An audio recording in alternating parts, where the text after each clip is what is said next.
안녕하세요. 저에겐 올해 40이 되는 아들과 30대 중반의 딸이 있습니다. 남편은 은퇴해서 현재 서울 근교에 주택을 지어 전원 생활을 즐기고 있습니다.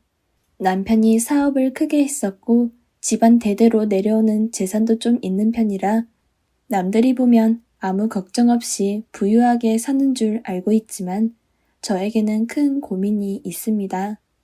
바로 우리 집에 들어온 며느리 때문입니다. 먼저 아들에 대해 말하면 아들은 세상에서 가장 착한 아이였습니다. 동생과 다툰 적도 없었고 학교 생활이나 군 생활 어디 하나 모난 부분 없이 사람들에게 잘 베풀고 인정받는 아이였습니다. 물론 공부도 잘하는 편이어서 인류 대학은 아니지만 남들 다 하는 대학교 나와서 이름 들으면 아는 회사에 들어가서 열심히 일하고 있습니다. 그렇지만 여자를 대하는 건 많이 숙맥이어서 연애하는 모습을 잘 보지는 못했습니다. 그냥 누구를 좀 만나고 그런 정도였지 우리 부부에게 여자친구를 소개해주거나 그런 일은 없었습니다. 저희 부부는 그런 아들을 좀 걱정했었어요.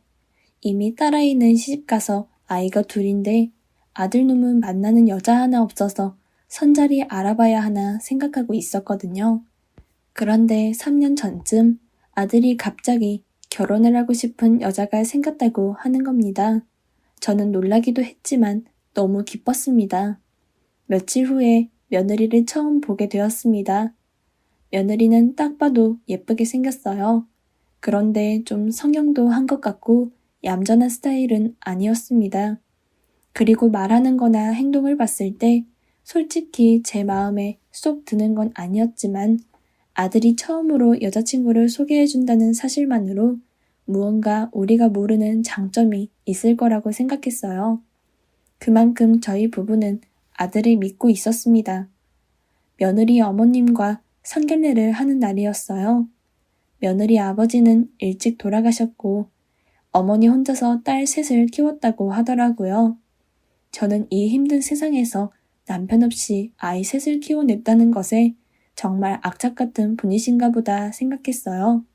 그런데 상견례 장소에 나오신 사돈댁은 생각한 이미지와는 달랐습니다. 고급 외제차에 밍크코트, 그리고 숍에서 받은 듯한 화장까지 화려함을 넘어 사치스럽다는 느낌이었죠.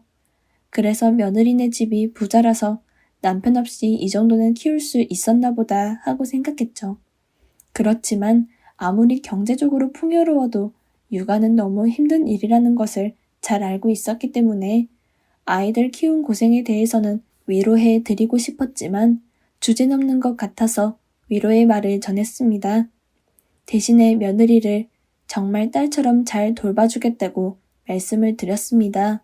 그러니 사돈도 고맙다고 하시면서 본론으로 들어가시더라고요. 집을 하나 해주면 그 안에 들어가는 것은 자기들이 알아서 하겠다는 내용이었어요. 저희는 이미 예상했던 일이라 알겠다고 하고 그 자리는 별 잡음 없이 넘어갔습니다. 결혼식을 올리게 되었고 저희는 우리 아들 회사 근처 아파트를 사줬습니다. 아무래도 며느리는 결혼하고 일을 그만뒀고 아들이 회사를 다니니 아들의 회사와 가깝고 신혼부부가 둘이 살기에 부담스럽지 않은 방 2개짜리 아파트였습니다. 그래도 서울에 있는 아파트라서 이 아파트만 해도 8억 원 하는 아파트였습니다. 아들은 우리 부부에게 연신 고맙다고 하고 우리는 빨리 손자를 보고 싶으니까 가서 아이 금방 가지고 잘 살라는 말을 해주었습니다. 그리고 3개월 정도 지났을 쯤 아들이 시무룩한 얼굴로 찾아왔습니다. 불안해서 무슨 일인지 묻자 아들은 약간 주저하다가 말을 꺼냈어요. 엄마, 2억 정도 있어요? 저는 너무 놀랐죠. 2억? 그 많은 돈이 왜 필요한데? 그게 엄마도 알다시피 내 와이프가 강남에서만 살잖아. 그래서 강남 아닌 곳에 사는 게 너무 힘들대. 알아보니까 강남에 들어가려면 2억 정도 필요하더라고요. 아들의 말은 이러했습니다. 지금 살고 있는 집을 팔고 2억을 더하면 강남에 있는 고급 아파트에 전세로 들어갈 수 있다는 것이었습니다. 저는 이해가 안 갔습니다. 왜 멀쩡한 자가인 집을 놔두고 전세로 들어가는지, 그리고 그 집은 가만히 놔두면 가격도 오를 텐데 왜 굳이 저러는지 이해가 가지 않았습니다. 제가 이런 말을 하자 아들은 시무룩한 표정으로 말했어요. 엄마, 우리가 강남으로 이사가지 않으면 아내는 따로 나가서 강남에 살겠대. 결혼한 지 3개월 만에 별거 해야 되는 거야. 나 그러기 싫어. 엄마, 부탁할게.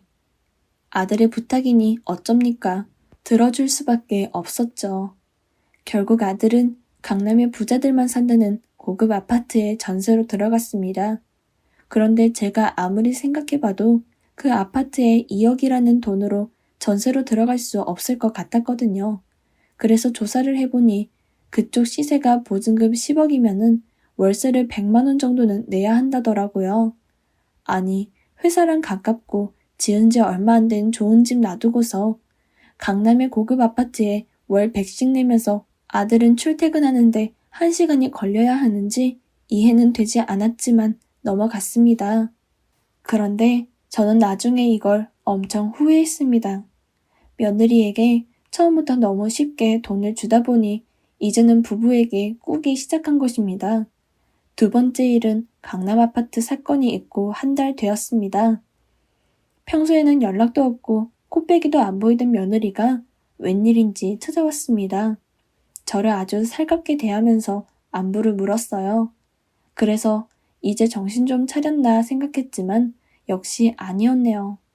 집에만 있으니 너무 적적해서 우울증이 올 것 같다며 일을 시작하고 싶다고 하는 것이었습니다. 그래서 제가 그럼 회사에 들어가라고 이야기하자 며느리는 웃으면서 이렇게 말하는 거 아니겠어요? 어머, 어머니, 저 누구 밑에서 일하는 스타일이 아니에요. 제 사업하려고 생각 중이에요. 제 사업 아이템 한번 들어보시겠어요? 라고 하더니 이상한 사업들을 이야기하는 것이었어요. 강남의 돈 많은 엄마들을 대상으로 최고급 아기 가구를 만들어 팔겠다는 겁니다. 뭐 자신이 좋은 아이템이 있고 의지가 있으면 사업하는 거 말리지 않아요. 그런데 자기 사업 아이템을 이야기하면서 돈은 저희 보고 대달란 겁니다. 저는 또 너무 어이가 없어서 며느리에게 말했습니다. 아니, 너는 사업을 한다는 애가 미리 자금운용 같은 걸 생각도 해보지 않고 사업을 한다는 거니? 그러자 며느리는 자금은 어머니랑 아버님이 해주시면 제가 벌어서 나중에 드릴게요. 그리고 어머니 디자인만 좋으면 강남 엄마들은 돈 팍팍 쓸 거예요. 정말 어이가 없었지만 며느리니 참았습니다. 그렇다고 돈을 대주겠다고 한 건 아니었어요.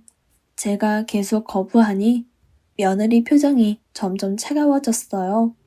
그래도 며느리인데 매몰차게 이야기는 못하고 좋게 잘 이야기하고 집으로 보냈습니다. 그리고 30분 뒤 아들에게 전화가 왔습니다. 엄마, 지연이한테 뭐라 그런 거야? 저는 며느리와 있었던 일을 그대로 말했어요. 그러자 아들이 거짓말하지 말라면서 이렇게 이야기하는 것이었습니다. 엄마는 어떻게 며느리한테 그렇게 몰아세울 수가 있어. 애가 하도 적적해서 우울증 올 것 같다고 그러잖아. 그런 애한테 그냥 해준다고 하면 될 걸 끝까지 못 해주겠다고 그렇게 구박을 했어? 너무 어이가 없었죠. 아니, 내가 돈을 못 해줄 것 같다고는 말했지만 애한테 구박을 주다니 난 그런 적 없다. 그럼 내 와이프가 거짓말 한단 거야, 엄마? 지금도 너무 서럽다고 지금 펑펑 울면서 나랑 이혼하자고 하는데 어쩔 거야? 엄마 때문에 나 이혼하면 엄마가 책임지실 거냐고요. 저는 정말 황당하고 어이없음을 떠나서 머리가 멍해졌습니다. 그러면서 며느리가 무서워지기 시작했습니다. 문득 이것들이 남편한테 손을 벌릴 수 있겠다는 생각이 들었어요. 남편은 아들이면 깜빡 죽는 데다가 아버지를 빨리 여인 며느리에게 측은지심이 있어서 왠지 불안해졌죠. 남편에게 물어보니 남편은 이미 허락을 했더라고요. 그러면서 우리는 여유가 좀 있으니까 애들이 해달라는 건 웬만하면 해주고 싶다고 말하더라고요. 저는 아무리 그래도 너무 이렇게 해주기만 하면 나중에는 당연한 줄 알고 우리 재산 다 내놓으라고 할 거라고 충고했죠. 그러자 남편은 설마 아들이 그렇게까지 하겠냐면서 너무 걱정하지 말라고 하더라고요. 저는 너무 걱정 안 하면 나중에 우리는 빈털터리가 될 수도 있다고 이야기했지만 이미 남편이 허락했으니 어쩌겠습니까? 그래서 사업이 어떻게 됐냐고요? 물 보듯 뻔하죠. 1년 동안 가구 10개도 못 팔았습니다. 그런데 더욱 괘씸했던 것은 돈을 몇 억을 받아놓고서는 연락 한 번 없었다는 것이었습니다. 아니, 아무리 개념이 없어도 그렇지 부모 자식 사이여도 몇 억 주는 게 쉬운 일이 아닌데 너무나 당연하다는 듯 받을 걸 받고 입을 싹 닫는 것이었어요. 그렇게 새해가 밝았고 드디어 제 남편도 폭발을 하였습니다. 새해 첫날 제 딸에게서 전화가 왔습니다. 그러면서 오늘은 시댁에서 하루 자고 내일 사위가 손녀들을 데리고서 집을 가겠다고 말이죠. 저는 시댁에 먼저 가는 것이 당연하다고 생각해서 그러라고 했습니다. 그러면 제 아들놈은 며느리랑 같이 우리 집으로 와야 하는 건데 연락이 없었어요. 그때 남편 핸드폰으로 문자가 하나 왔습니다. 며느리였죠. 새해 복 많이 받으세요. 란 인사와 함께 이상한 이모티콘이 함께 온 것입니다. 그리고 누가 봐도 단체 문자였습니다. 이런 연락 한두 번 받아본 것도 아니고 모를 거라 생각을 해서 이런 단체 문자나 시부모님한테 보내는 겁니까? 그것도 심지어는 저한테는 보내지도 않았어요. 남편도 인내심에 한계가 온 건지 바로 며느리에게 전화를 했습니다. 명절에 집안 어른에게 직접 찾아와서 인사를 드리는 것이 당연한 이치이고 또 만약 바빠서 그럴 시간이 없다면 전화로 안부를 물어야지 이렇게 문자 한 통 보내는 것은 예의에 어긋나는 일이라고 말했죠. 그렇다고 화를 낸 것도 아니었어요. 조용히 타이르듯이 마치 어린이집 교사가 2살짜리 아이에게 사탕을 쥐어주며 설명하는 것처럼 부드럽게 말했죠. 그리고 정확히 30분 뒤에 아들놈에게서 전화가 왔네요. 아들놈이 하는 말이 가뜩이나 아버지 없어서 서러운 애한테 예의 없다고 뭐라 그랬다는 겁니다. 아니, 아버지 없으면 예의가 없어도 되나요? 아버지 없어도, 아니, 양친이 없어도 어른들에게 잘하는 사람이 얼마나 많은데요. 그러면서 시부모님 등살에 스트레스 받아서 아들에게 같이 못 살겠다고 했답니다. 그냥 이제는 제발 제 아들과 같이 안 살았으면 좋겠습니다. 그런데 아들놈이 저러고 날뛰는데 저희가 어찌하겠습니까? 그러면서 하는 말이 당분간 시댁과 연락하고 싶지 않다고 그러는 겁니다. 솔직히 연락은 제가 더 하고 싶지 않았습니다. 연락해봤자 돈 달라는 말 외에는 한 적이 없었으니까요. 알겠다고 다시는 연락 안 할 테니 며느리도 연락하지 말라고 하면서 전화를 끊었습니다.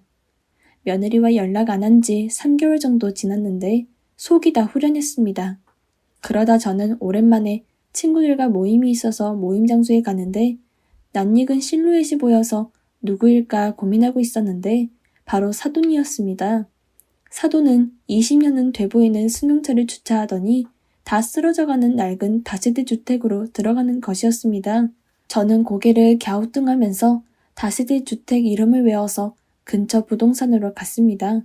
그래서 시세를 물어보니까 부동산 주인이 그 빌라는 재개발 때문에 매물이 없다고 대답하며 회사에서 진작에 빌라를 샀다고 했죠. 저는 그럼 저기에 사는 사람들은 집을 보유하고 있는 사람이 아니냐고 물었고 부동산 주인은 아마 새들어 사는 사람들일 거라고 하면서 저 건물은 매우 저렴하다고 이야기해 주었습니다. 저는 무언가 이상한 느낌을 받았습니다. 그럼 상견례 때 그 화려한 옷차림과 외제차는 무엇일까? 우리를 속인 것일까? 아니면 집안이 갑자기 망해서 이런 곳으로 이사 온 건가? 저는 궁금해서 부동산 주인에게 혹시 그 빌라에 사는 아줌마 아는지 물었습니다. 딸 셋을 키웠다고 하는 아줌마를 말이죠. 부동산 주인은 그 아줌마를 잘 안다고 말하며 잘 살지도 못하는데 허세가 하늘을 찌르고 낭비벽이 있어서 돈도 모으지 못하는 여자라며 안 좋은 말들을 늘어놨어요. 저는 속았다는 느낌이 들었습니다. 그런데 웃긴 게 저희 며느리 집 못 산다고 반대한 적도 없는데 왜 굳이 거짓으로 꾸미고 호화스러운 외제차를 끌고 왔는지 도무지 이해가 되지 않았습니다. 제가 고민한 끝에 내놓은 결론은 그냥 부모부터 자식까지 허세로 가득 찬 집안이라는 것밖에는 다른 말로 설명이 되지 않았습니다. 며느리부터 해서 그 며느리 집안까지 마음에 들지 않은 순간 결정적인 사건이 터지고 말았습니다. 며느리가 갑자기 공부를 하고 싶다고 미국으로 유학을 가고 싶답니다. 아들놈은 한국에서 돈 벌고 자기는 미국에서 영어 공부를 해서 석사 학위를 따오겠다고 미국으로 유학을 가겠다는 거죠. 바보 같은 아들놈이 또 며느리 하고 싶다는 대로 하라고 했겠죠. 이제는 아들이 아니라 원수입니다. 그리고 몇 달 있었나 대학원은 죄다 떨어지고 갑자기 코로나가 터진 거죠. 그때 미국에서 며느리한테 1년 만에 연락이 온 거였어요. 며느리는 또 가식적인 콧소리 애교까지 섞어서 말했습니다. 어머니, 잘 지내셨어요? 난 잘 지냈지. 웬일이냐? 아니, 어머니, 제가 언제 일이 있을 때만 전화 드렸나요? 저 서운하려고 해요. 철면피도 이런 철면피가 없습니다. 그래도 가족이니 이야기 한번 들어볼 심산으로 잠자코 있었습니다. 어머니, 저 이번에 한국에 들어갈 예정인데 지금 코로나 때문에 2주간 자가격리 해야 하잖아요. 그래서 어머니 댁에서 2주간 자가격리 할 수 있을까요? 저희 집에서 자가격리 지내는 것은 아무 상관 없었습니다. 그런데 문제는 남편과 저의 건강이었죠. 아무래도 우리가 나이가 있다 보니 면역력 같은 것들이 젊은이들에 비해 많이 약하고 그래서 그런 바이러스 같은 것에 더 약하지 않습니까? 그리고 미국이 지금 코로나 바이러스로 난린데 늙은 시부모가 있는 집으로 오겠다며 이건 너무 늙은 부모에 대한 배려가 없는 것 아닌가요? 저는 며느리에게 우리 집에서 자가격리는 힘들 것 같다고 이야기한 후 돈을 좀 줄 테니 시설 같은 곳에서 지내고 나오라고 말했어요. 그런데 며느리는 갑자기 전화기에 대고서 펑펑 우는 것이 아니겠어요? 그러면서 하는 말이 어머님이 저 싫으시면 자기는 더 이상 통화할 수 없다고 하며 전화를 끊었습니다. 저는 조만간 아들에게 전화가 올 것이라고 생각을 했죠. 그런데 이번에 아들은 전화를 한 것이 아니라 직접 찾아왔습니다. 그러면서 왜 자기 와이프한테 그렇게 모질게 구냐면서 난리를 피우는 것이었습니다. 너무 어이가 없었습니다. 그게 모질게 대한 겁니까? 제가 그냥 시설에서 지내라고 한 게 아니라 돈을 줄 테니까 시설에서 지내고 오라고 한 것이고 우리 집에서 격리하는 것은 시부모님에 대한 배려가 없는 것이 아니냐? 라고 말해보았지만 아들은 아주 며느리 그 여우 손에 놀아나고 있었죠. 며느리가 아들에게 팥으로 매주를 쓴다고 해도 믿을 지경입니다. 그렇게 난리를 치다가 남편이 너무 화가 난 나머지 아들에게 소리를 질렀고 아들은 집을 나왔습니다. 근데 부모 화가 어디 뭐 계속 되겠습니까? 그러고 며칠이 지나자 또 화가 누그러졌고 아들에게 전화를 했죠. 아들은 저녁에 집으로 왔습니다. 아들은 파주에 전원주택을 계약하고 오는 길이라고 이야기를 하더군요. 저는 멀쩡한 집 놔두고 뭐 하는 짓이냐고 묻자 그 며느리가 미국에서 1,000만 원 정도 되는 엄청 큰 개를 입양했다고 합니다. 그래서 그 개를 한국으로 데리고 오는데 한국에서 그 개를 키우려면 전원주택이 필요해서 대출 엄청 받아서 그 전원주택을 마련했다고 하더라고요. 저는 이제 화를 낼 힘도 남아있지 않았습니다. 알아서 하라고 이야기하고 멍하니 있었어요. 그러다가 아들이 잠깐 화장실에 갔고 저는 아들의 핸드폰이 눈에 들어왔습니다. 그 순간 며느리에게서 문자가 왔는데 문자 내용이 조금 보이더라고요. 내용인 즉슨 어머니가 뭐래? 돈 준대? 이거였습니다. 그 며느리는 애초에 시부모가 돈으로밖에 보이지 않나 봅니다. 아들이 돌아오고 저는 시치미를 뚝 떼고 그냥 앉아 있었습니다. 이윽고 남편이 집으로 돌아왔습니다. 남편이 돌아오자마자 아들은 기다렸다는 듯이 할 말이 있다고 하는 것이었습니다. 그러면서 한 말이 가관이었죠. 엄마, 우리 갖고 있는 건물이랑 서울에 있는 아파트 있잖아. 그거 어차피 나 줄 거잖아. 그냥 지금 주면 안 돼요? 명의 내 이름으로 바꾸고 세 받는 걸 엄마 아빠가 그냥 받으면 되잖아. 그 말을 듣자 남편은 진짜 화났는지 탁자를 내리쳤습니다. 그러면서 어디 부모가 이렇게 멀쩡하게 살아있는데 지금 재산을 내놓으라고 할 수 있냐? 아들 잘못 키웠다. 라며 화를 내는 것이었습니다. 그러자 아들은 강남에 있는 아파트에 들어갈 때부터 며느리 유학 보낸 것, 지금 파주에 있는 전원주택까지 돈이 너무 많이 들어서 대출을 너무 많이 받은 상태라고 이야기하며 그걸로 자기 좀 살려달라고 하는 것이었습니다. 그렇지만 남편은 단호했습니다. 이제 나이가 40살인 녀석이 아직도 부모한테 손 벌리는 것이 말이 되냐며 사람은 애초에 분수에 맞게 살아야 하는데 그렇지 못한 너희들 잘못이라고 말했죠. 저도 남편과 같은 심정이었습니다. 제가 말했듯이 남편은 아들이라면 깜빡 죽는 사람이었어요. 아들이 말하는 건 다 들어주고 그래서 우리 딸이 장난스럽게 투정도 부리고 그랬거든요. 그런데 남편이 이 정도로 화가 난 것이라면 이건 보면 보통 일이 아니었습니다. 이렇게 변해버린 아들의 모습에 남편은 많이 실망했나 봅니다. 저는 이 모든 일의 원흉은 며느리라고 생각했습니다. 며느리 하나 잘못 들어와서 그 순진하고 착한 아들이 저렇게 변한 겁니다. 늘 부족함 없이 자랐지만 낭비는 전혀 없는 아들이었습니다. 아니, 그건 지금도 마찬가지입니다. 지금 우리 앞에서 저렇게 말도 안 되는 이야기를 하고 있지만 입고 있던 옷은 이미 5년도 훨씬 전에 제가 사준 정장입니다. 신고 온 구두도 그때 제가 사다 준 것입니다. 자기 것은 아무것도 사지 않고 며느리를 위해 모든 걸 다 퍼다 주고 있었어요. 저는 그런 아들을 멈추게 하고 싶었습니다. 아니, 더 이상 아들이 며느리 손에 놀아나는 것을 두고 볼 수 없었습니다. 그때부터 어떻게 하면 둘을 이혼시킬 수 있을까 고민했습니다. 저는 먼저 흥신소를 찾아갔습니다.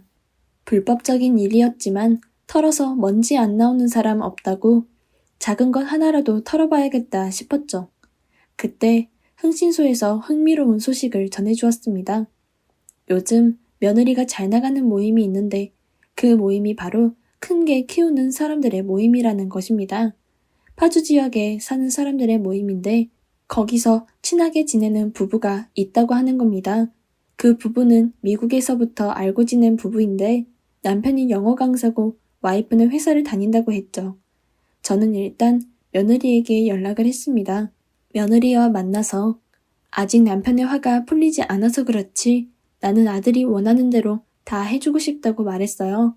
그러자 며느리는 또 가식적인 미소를 지으면서 자기들도 효도해드리고 싶어서 그런 거지 다른 뜻은 없다고 말도 안 되는 궤변을 늘어놓더라고요. 그리고 요즘 키우는 개 이야기를 하면서 슬슬 모임 이야기까지 꺼냈습니다.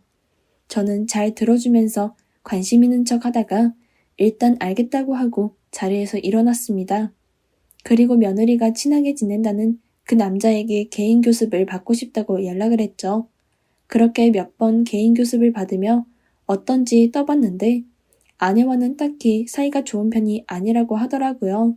저는 카페에서 교습을 받기로 하고 그 카페로 며느리를 불렀죠. 그리고 흥신소 직원에게 그 카페를 알려주었죠.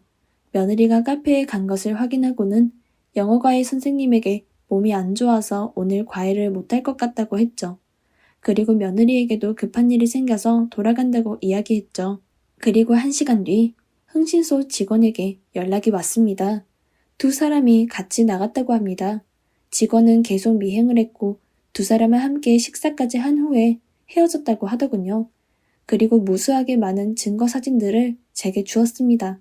아직 둘이 스킨십을 한 건 아니지만 왠지 이상했습니다. 여자만의 촉이라고 할까? 사진에서 보이는 며느리 표정은 제 아들을 볼 때의 표정이 아니었습니다. 저는 왠지 일이 잘 풀리려고 한다는 느낌을 받았죠. 다음에는 강의를 받고 며느리를 불렀습니다. 물론 장소는 다르게 잡았죠. 강사에게는 수업료를 현금으로 직접 드리겠다고 한 후 나가서 며느리를 만났어요. 그것도 일부러 그 강사의 자동차 근처에서 만났죠.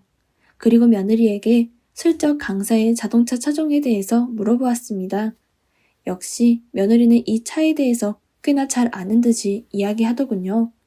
그리고 며느리의 눈빛이 바뀌는 것을 보았습니다. 저는 며느리와 헤어지고 재빨리 강사에게 돈을 주고 밖으로 나왔습니다.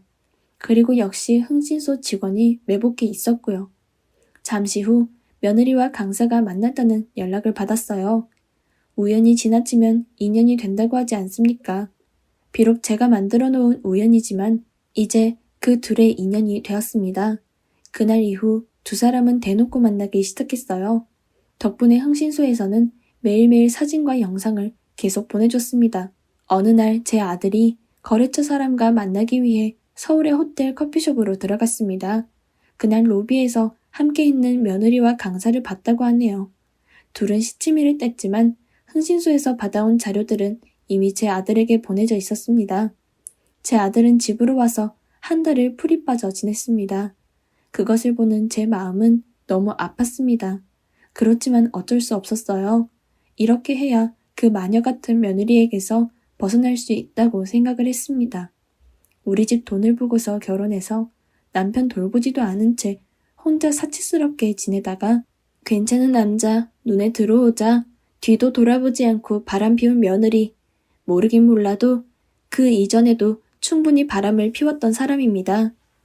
가슴 아파하는 아들에게는 미안하지만 이것이 엄마로서 해줄 수 있는 최선이라고 생각합니다.